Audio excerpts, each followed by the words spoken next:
morning. My name is Rich Joy, and I'm currently serving as interim pastor here at Trinity. We will not be dismissing children for Children's Church today, so children kindergarten through 6th grade, you'll be joining us and staying here in the room today.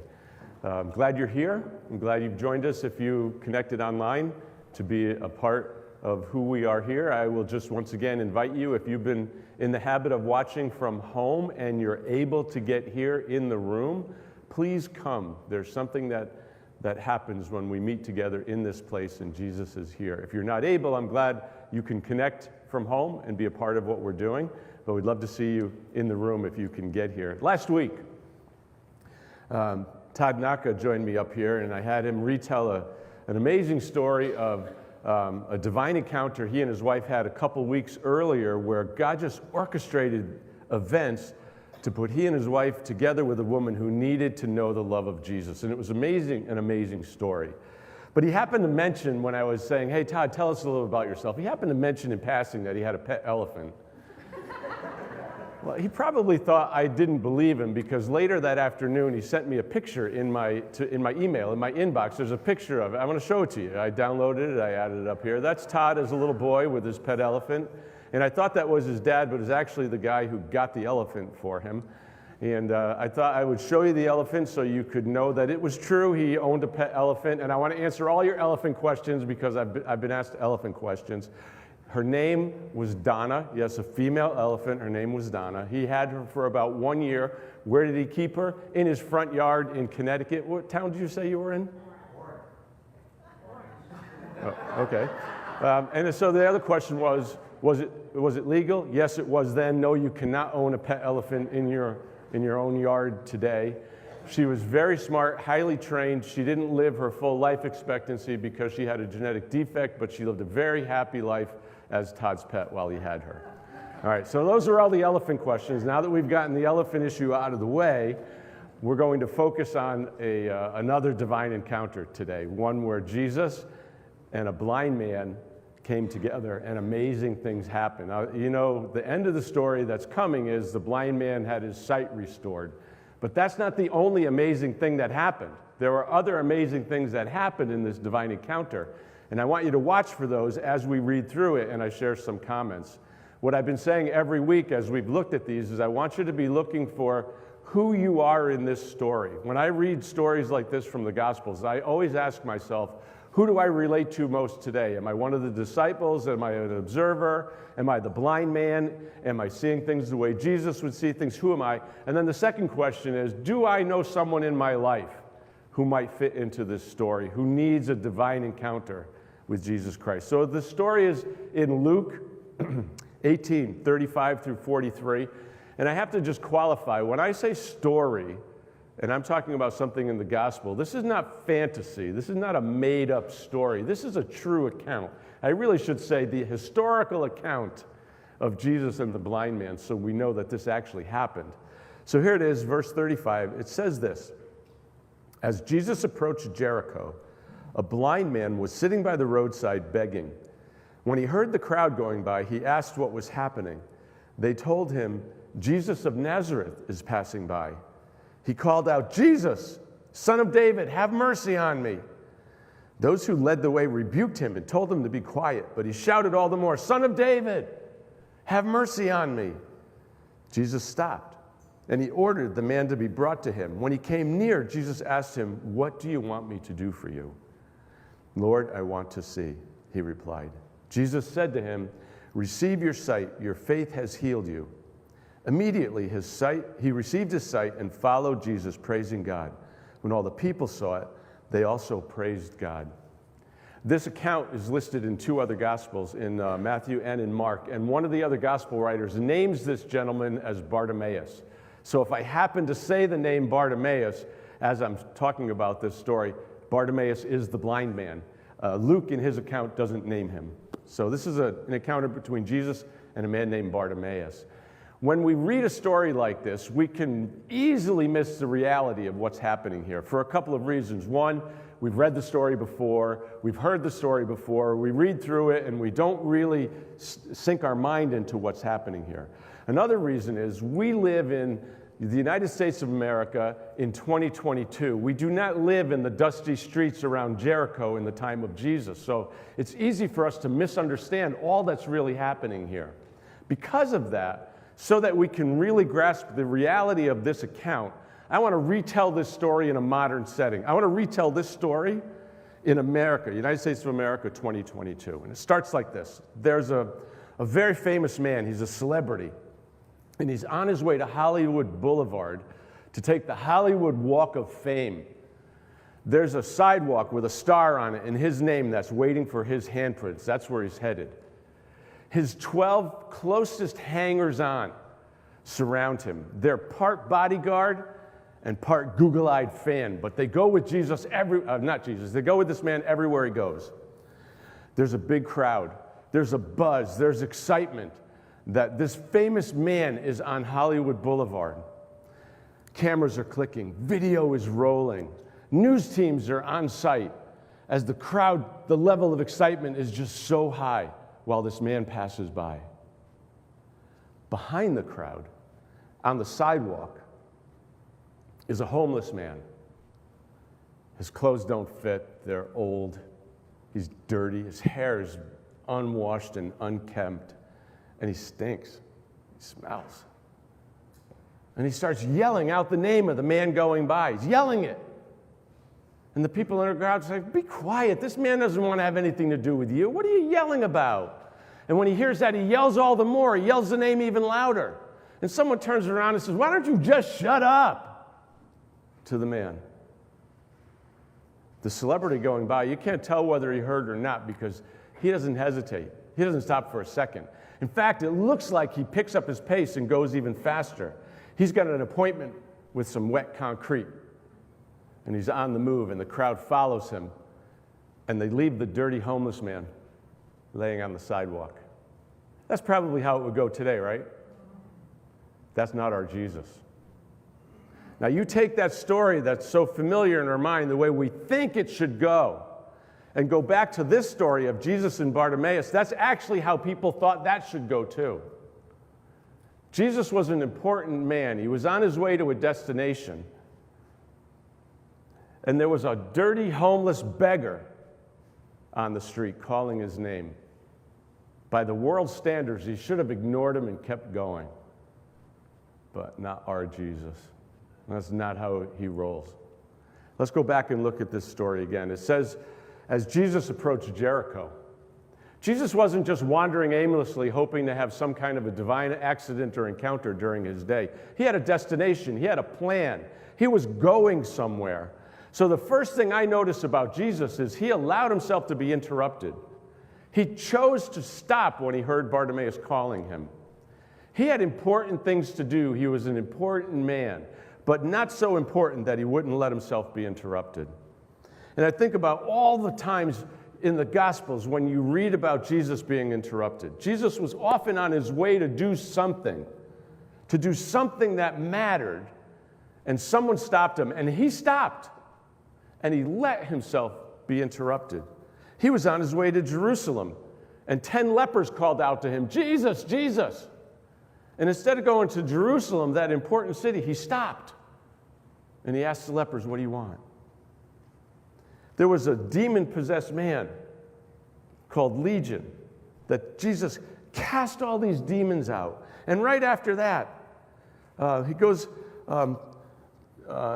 he's walking in a large crowd, and he's teaching. And a man named Jairus comes to him. And he says, my daughter's really sick, Jesus. Could you come help? Now, Jesus could have said, can you see I'm in the middle of an important teaching here? When I finish, I'll come see your daughter. You know what Jesus did? He stopped his teaching. And he started to head toward Jairus' home to heal his daughter. And on the way, he got interrupted again. On the way to go see Jairus' daughter, which was an interruption, a woman who's been bleeding for 10, 12 years grabs the hem of his robe, and he gets interrupted, and he stops again. And he says, what do you want, daughter? And he heals her. Jesus was teaching one time in a house that was so crowded you couldn't get in the doors, you couldn't get in the windows, you couldn't get near the place. And some people lowered a friend of theirs down through the roof and dropped him in front of Jesus. What did Jesus do? He stopped his teaching. He said to the crowds, hold on, I'm being interrupted. And he addressed the needs of the man. I remember many years ago hearing a sermon, a message on this topic, that Jesus was interruptible. It was at a point where my children were small. It was in the early years of my church. We didn't have a building or an office. I was working from home. We turned one of our bedrooms into an office for me. I'm working from home, and my kids don't understand work. They keep coming to my door. Hey, Dad, want to go out and play catch? I can't, I'm working. Hey, Dad, can we get a snack? Can't, I'm working. Hey, Dad, can we do this? I can't, I'm working. And I found myself saying, no, no, no. I was so important. And the things I was doing was so important, I could not be interrupted. And then I heard a teaching that Jesus was interruptible. And it convicted me so much that it's important to be interruptible. I need to be interruptible. I'm not so self-important that my things can't wait. My things can wait. And so I made a decision at that time to be interruptible for my children. And I didn't do it perfectly. And the truth is, I still need to remind myself today, many years later, to be interruptible. One of the best ways to love the people in your life is to be interruptible, is to let them stop you from the important things you're doing and see what's on their mind and heart. That's what Jesus did. Not only was he interruptible, he let himself be interrupted by someone who had very little value on the street. He let himself be interrupted by a beggar, by a blind man, by someone who really didn't matter in the eyes of all the people around him, didn't count for anything.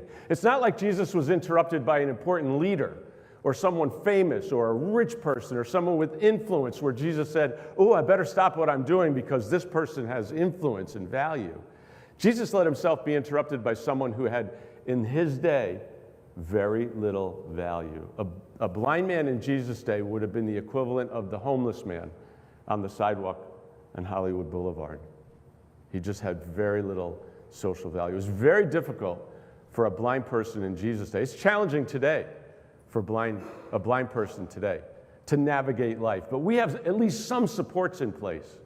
We have tones on elevators that help, tones at intersections. We've got text-to-talk, Braille in various places to try to help people who have the challenge of limited or no sight navigate through this life. In Jesus' day, there was nothing like that. If you were blind, if you had a sight challenge, it was determined that you had no value. You couldn't contribute to society. You couldn't participate. In fact, you were told to stay over there and don't bother with important people. The only interaction a person might have with a blind person would be maybe to drop a couple of coins in their cup and go on their way. Jesus completely stopped what he was doing and where he was going to call Bartimaeus to himself. Now, that's the very first amazing thing that happened in this story. As I said, we're going to find out that Bartimaeus gets his sight back, which is incredible. But before that, Jesus does the amazing, unbelievable, unexpected thing of stopping when he heard Bartimaeus' voice.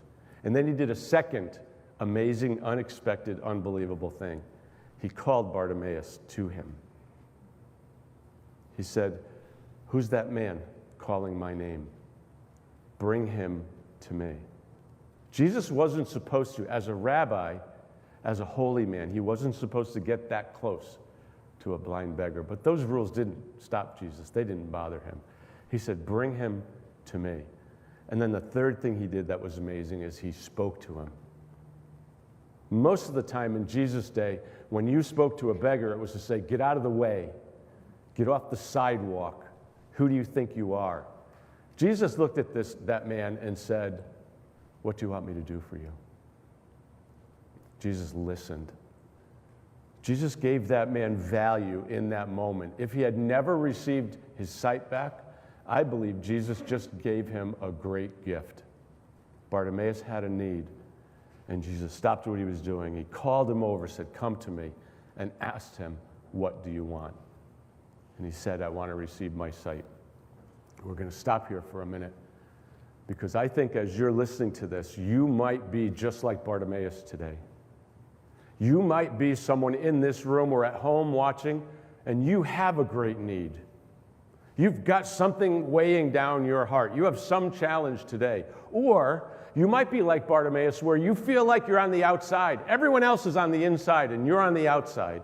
Everyone else is on the path, and you're on the side of the path. Everyone else is in the crowd, and you're stuck outside behind them. Do you ever feel like that? They're just left out, like you don't matter.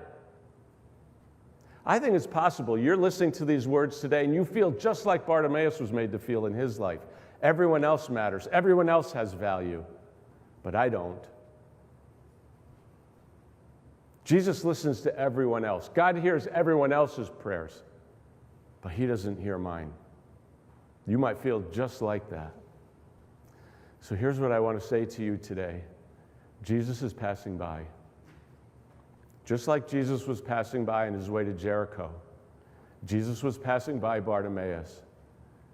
Jesus is in the house today. The Bible's clear. He says, where two or more of you gather in my name, I will be there.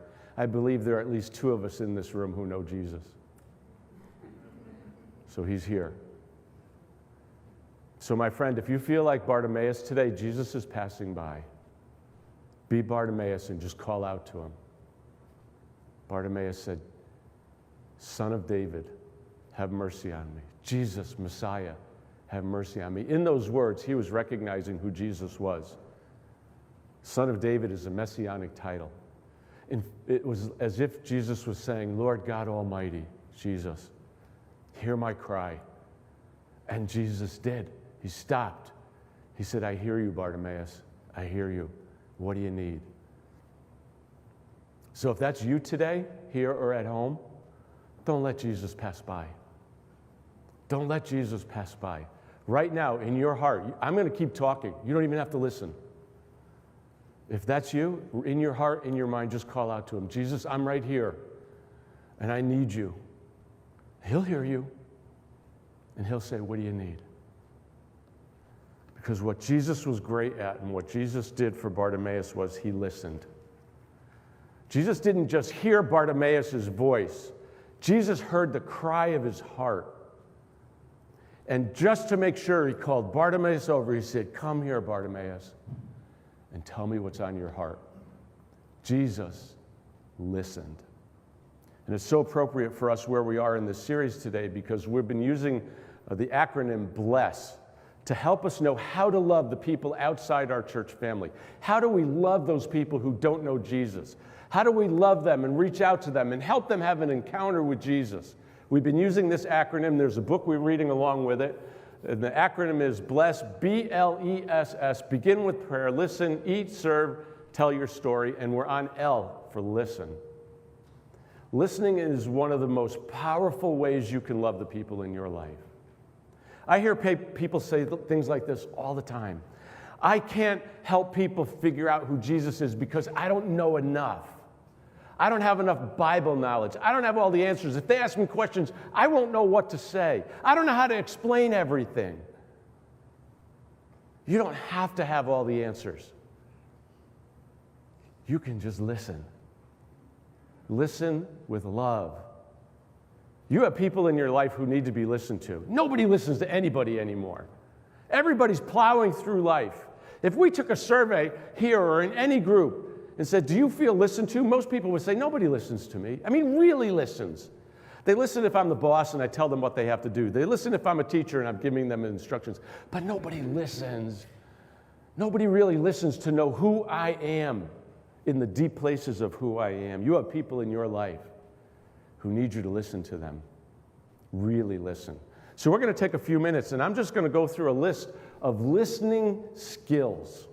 Some that I'm good at, some that I'm learning to get better at, but just practical ways to listen. We're going to go through that list so we can get these things in our mind and say, there's someone in my life who needs me to listen to them this week, and I'm going to try some of these things. The first one is, I've already covered, it's be interruptible.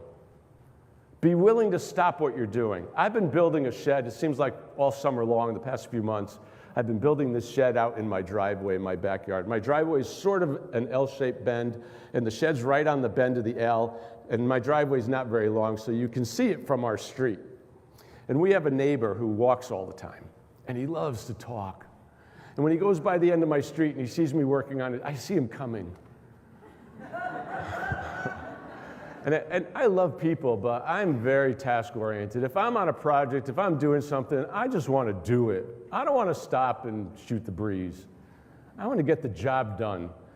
So when I see him coming, I actually have to say to myself, be interruptible. Put my tools down, put my hammer down, because for the next, I was going to say several minutes, but it'll be longer, I'm not going to be getting any work done. The first thing to do, if you want to listen, is put your stuff down. Put your phone down, put your pen down, close the lid on your computer, put your hammer down, put whatever you're doing down, and give the person your full attention. Second, slow down. This I have to do inside of me. When I'm talking with someone who's starting to take the long road, and I know that we could have gotten here, but they're going here, sometimes in my mind, I'm doing this. You know what? I have to let the person unpack and listen.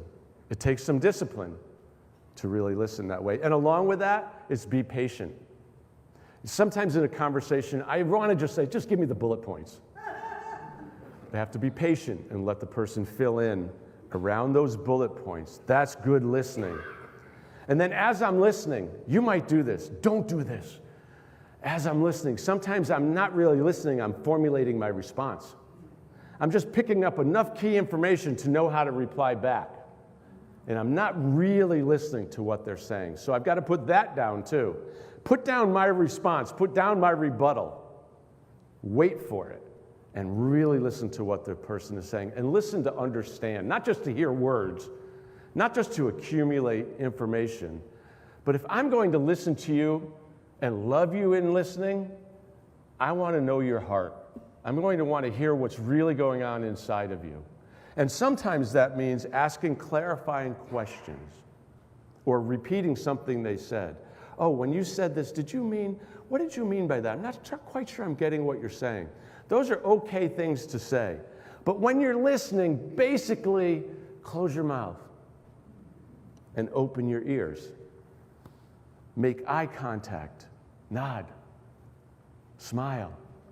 And not in the dazed over, drifty way, like your mind is, have you ever done that? Have you ever caught yourself doing that when you're listening to someone? Someone's talking and talking, and all of a sudden you realize you haven't heard a word they've said for like the last 60 seconds, and you know your eyes are glazed over and you're looking like this. And then the next thing you think is, do they know I'm not listening? I better re-engage here. What did they just say for the last 60 seconds? So try not to drift. Don't interrupt.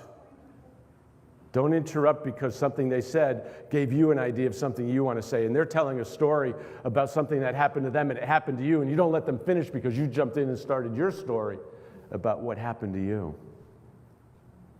And when I forgot to mention, this is really important. In the making eye contact, when you look at someone, when you look in their eyes, if you're talking with a child and you really want that child to feel listened to, get down on their eye level, like this. I mean, what would it say to a child if you decided to listen to them and you got right down there and said, what's going on? What can I do for you? Isn't that much more loving and engaging than this? What do you want?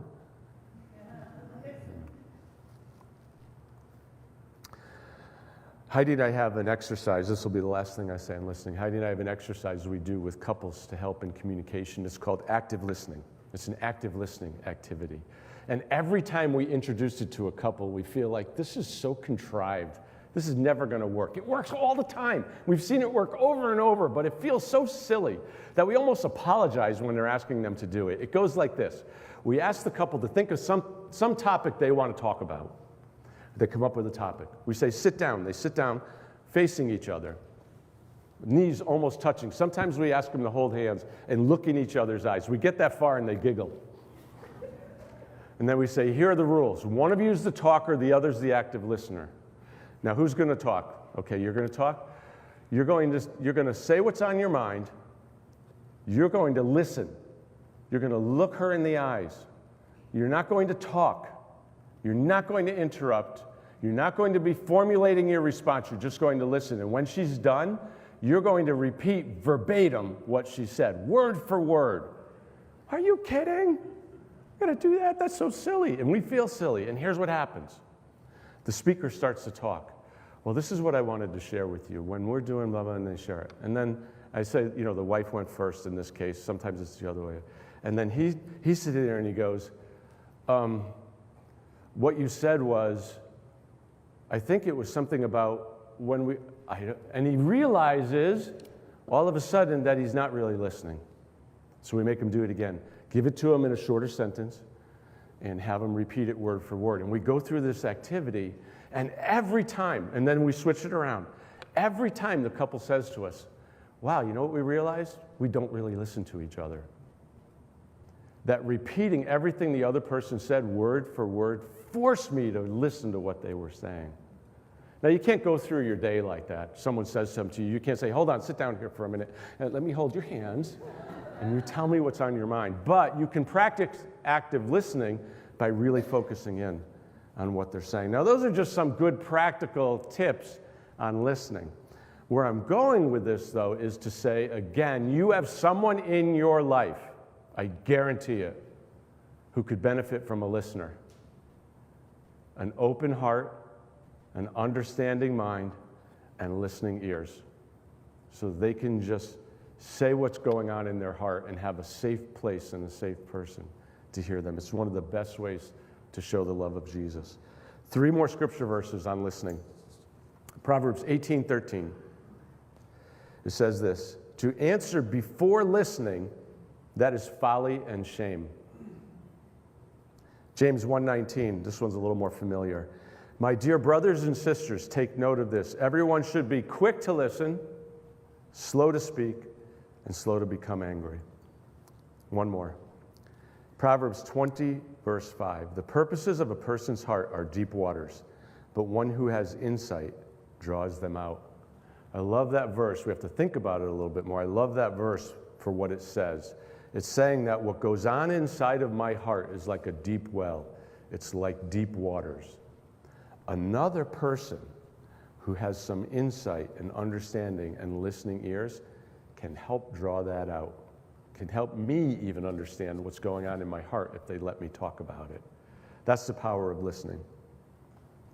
All right, so we've headed in 2 different directions here. I've got 2 different calls to action, and I'm going to put them both out. As I call the band up here, I'll explain to you what they are, and then we'll have a little bit of time in prayer. So band, come on up. The first one was to go back to Bartimaeus. Jesus was passing by. Bartimaeus could have kept his mouth shut, and Jesus would have gone right by. Maybe Jesus would have known, and he would have stopped anyway. We don't know that.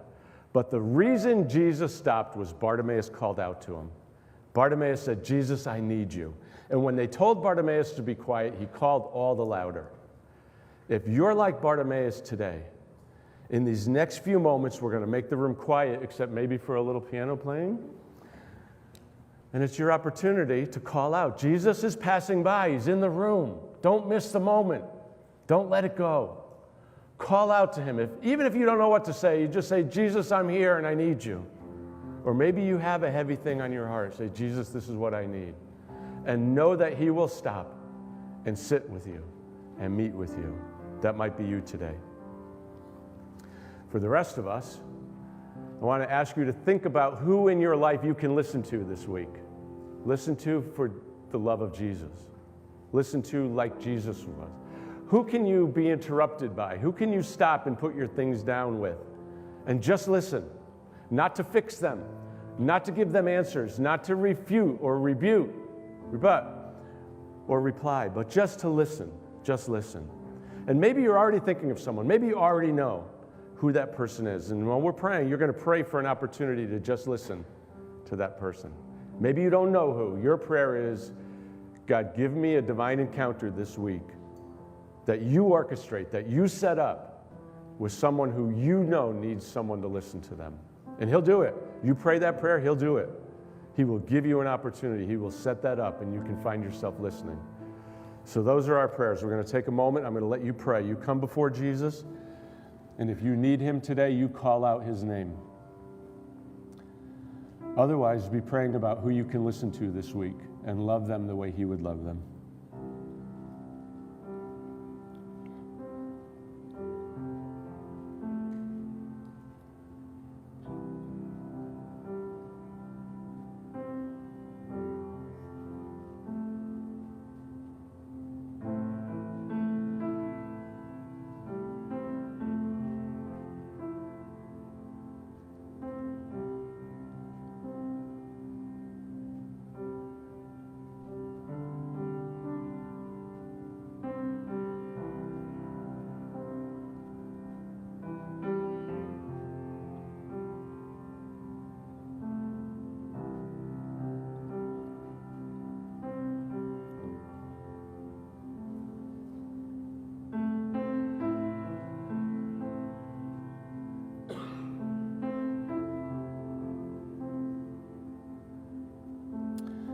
There's a line from an old hymn keeps coming into my mind. I'm just going to put it out there in case it's meaningful to someone in the room. It goes something that's been a long time for me, but it goes something like this. Pass me not, O gentle Savior. Hear my humble cry. While on others you're calling, do not pass me by. Maybe that's your prayer today. Jesus, pass me not. Hear my cry.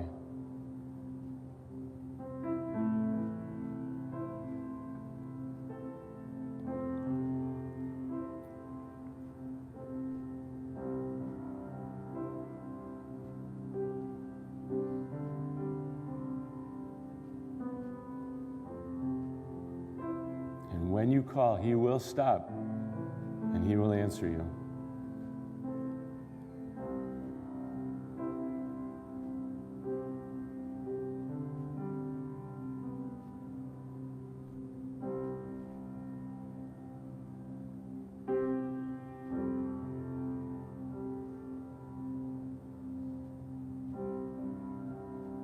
And for the rest of us in the room, others in the room, our prayer is, God, show me who in my life needs to be listened to. Who can I give that gift to? Who can I love in that way like you do, Jesus? Show me. Give me an opportunity to do it.